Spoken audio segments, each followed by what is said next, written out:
लघुचाप जनित लगाण वर्षा छाड़ी सत हेले लोक मानकर दुर्दशा एबे चरम सीमार पहुँची। मु मोर सहयोगी भी देखापी ये हूँ शेरगढ़ छकर दृश्य जोठी देखु दुकान भितर वर्षा छाड़ी जाइए सत किंतु दुकान भितर बर्तमान आंठुए उच्चर पानी। आज्ञा वर्षा तो छाड़ी गलानी किंतु आपण मानक दुख एवं असुविधा केते हवा सम्मुखीन होगा पड़ू सम्मुखीन होती ड्रेनेजटा बंद हो रही ड्रेनेजटा खोलू ना ना ड्रेनेज रास्ता काम होता बंद हो रही तो ये 4-5 दिन है पानी पूरा भर्ती हो रही आंठुए कम सेमती आज गुरु दिवस अच्छी दुकान खोलिया पड़ो न खोलने लोक हैरान हे व्यवसाय रहिबो तेणुक पेट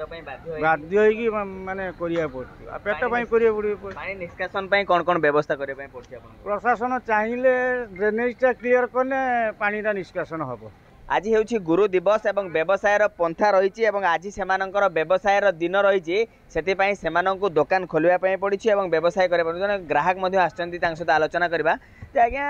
एभली परिस्थिति आप स्थानीय अंचल लोक ना बाहर अंचल ना मुझे स्थानीय अंचल लोक एवं पूर्व केवे एमती देखी दुकान भितर पानी पशिबा एते पानी देखते पूर्व हाँ